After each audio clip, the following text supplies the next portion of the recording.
Today I want to delve a little deeper into the statistics which are being pumped out now daily to drive the fear and to justify the increasing lockdowns and the measures which are being imposed upon us.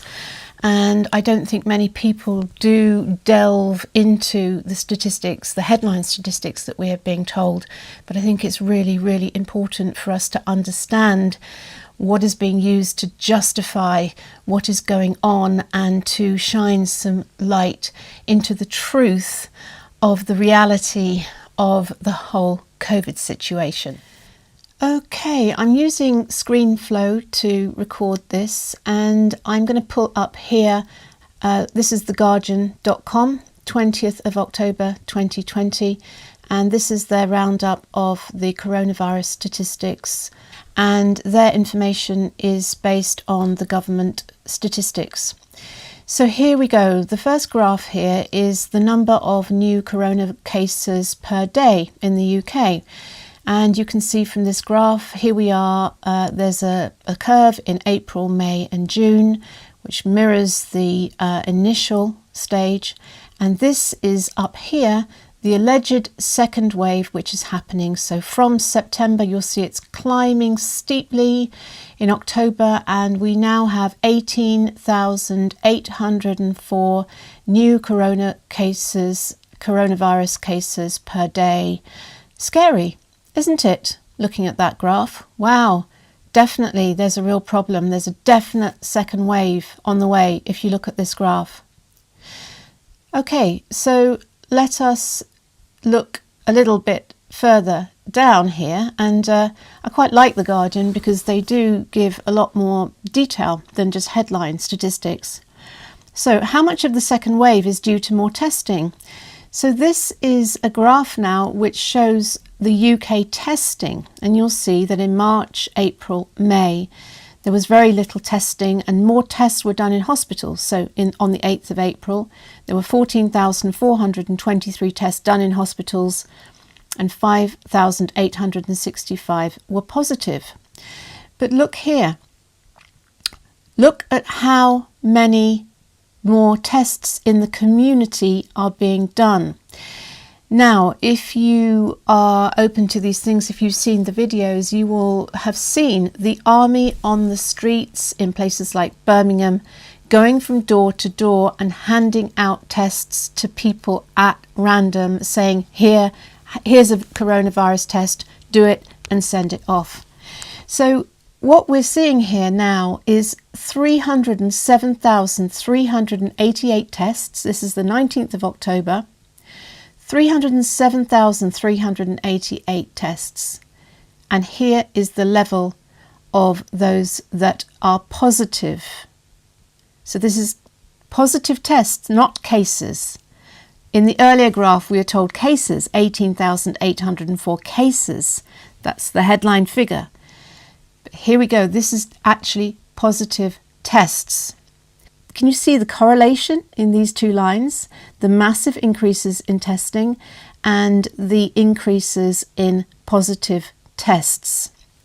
Now, at this stage, I want to reiterate some of the information from the World Doctors Alliance, and here is what they say about PCR testing.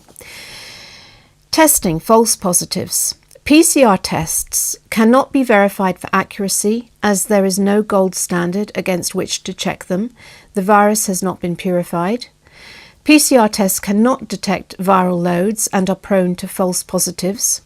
A positive PCR test does not mean that an individual is infected nor infective. In fact, approximately 90% of the PCR positive cases are false positives. We therefore have no second wave and no pandemic. The government's report estimates a false positive rate of between 0.8 to 4% using data from other viral infections, not from COVID. Viral fragments may remain in people's bodies for several weeks following recovery from infection. The crisis will never end if we are waiting for zero positive tests. Everyone has probably had a cold, caused by a coronavirus and will likely to have a few viral fragments matching those of the cousin SARS-CoV-2 virus. Testing healthy, asymptomatic individuals is nonsensical, unscientific, and a colossal waste of money. The government's moonshot daily testing programme will cost $100 billion, roughly 2/3 of the annual NHS budget. Antibody testing is not the gold standard, as many people have T-cell immunity and antibodies may not circulate following recovery from infection. So even if we do go by these PCR tests, which are the basis of the statistics, they are highly questionable. So that is the information about PCR testing. Now let us go on to the hospitalizations. So this is the graph of the total number of people in hospital for coronavirus each day. Total number of confirmed coronavirus patients in hospital on the reporting date.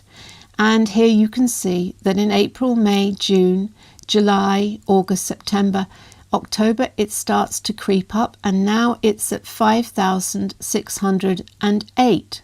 What is not made clear is that if you get admitted to hospital with any condition, a heart attack, appendicitis, and you are then tested positive for coronavirus, you are counted as someone in hospital for coronavirus.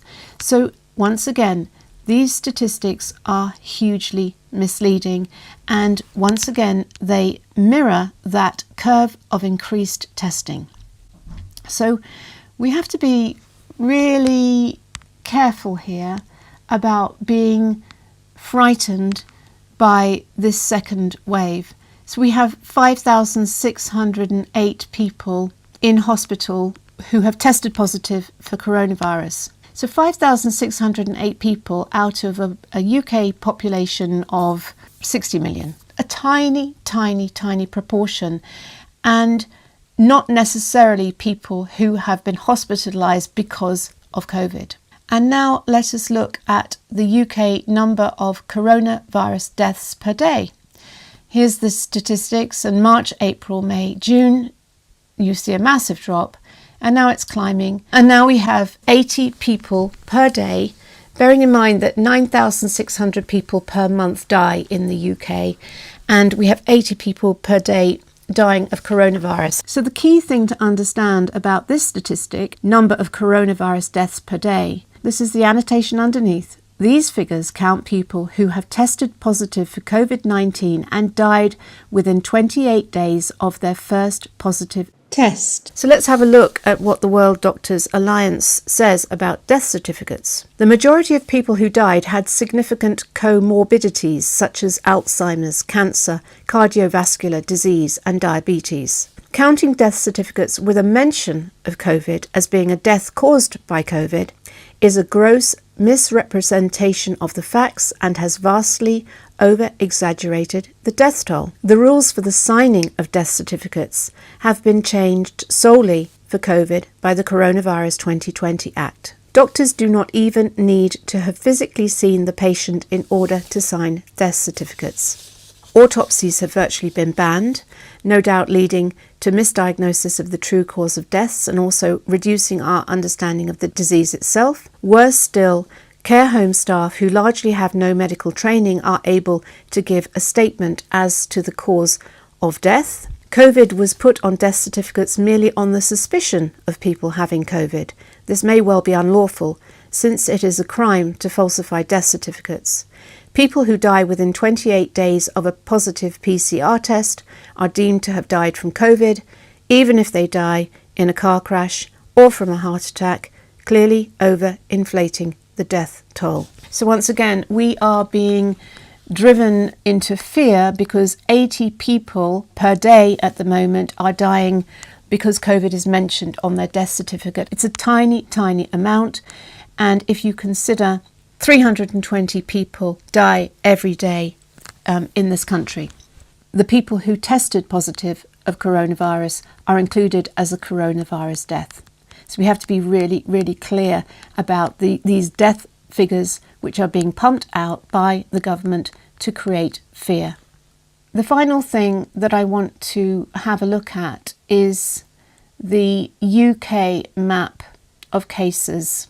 The deeper the colour red, the more the rate per 100,000 people. And so you can see here in the areas like Liverpool, like Manchester, in these northwestern areas in particular, this is where the current challenges are happening. And today it looks like Manchester is going to be pushed into a third tier category lockdown, creating huge amounts of consternation. You'll see that Wales, which has gone into this firebreaker lockdown, actually is one of the lightest pink areas, less than 170 people per 100,000 people. That means, let me get my maths right, 99,830 people do not have COVID. I mean, it's crazy, folks. This is really crazy.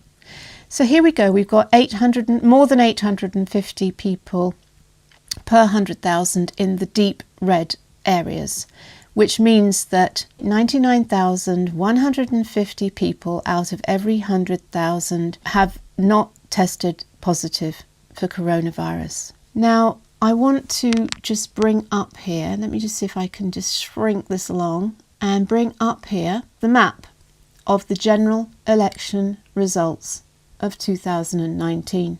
Just take a look at the correlation between those areas of Liverpool and Manchester and those northwest areas, and the correlation between the Labour constituencies and the areas being locked down. And bear in mind that in those areas you have huge numbers of factory workers, the people who are getting our food to us, who are unable to be on Zoom calls and do their work from home. So these are factory workers who are the lifeblood of this country, who are loading up the juggernauts, who are getting the food into our supermarkets. And I have to say that my big concern as I watch this unfolding, and having been a witness in the 1980s and witnessing things like the Toxteth riots, what is brewing here is very dangerous, because it's becoming a Tory versus Labour struggle.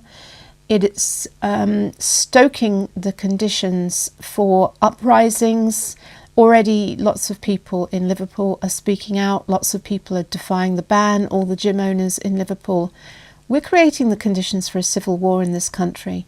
We have to see all of this as part of a much bigger master plan. Maybe this is being stoked deliberately to try to create uprisings, riots, so that the government has the justification, in the interests of keeping us safe, to introduce much more stringent measures for people who speak out, for people who stand up, for people like me who are making videos like this. Every time I make one of these videos, I have to consider that I am taking a huge personal risk in speaking out about what is going on. However, I do absolutely feel that we have to speak out now, because the mainstream media isn't doing it. Someone has to point out that this is social engineering to drive fear, to drive division, and to drive through a much bigger agenda.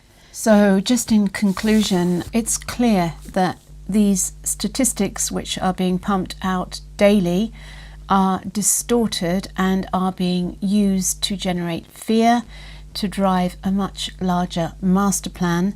And I'm not going to go into detail on that in this video, because I've made several videos about that over the past weeks. I made one 2 days ago called Rachel's Rabbit Hole Roundup, which talked about the Great Reset, written by Klaus Schwab, which it's apparent that all of the governments of the world have signed up to. So please do have a look at those other videos if you want to delve deeper into the larger picture of what this is part of.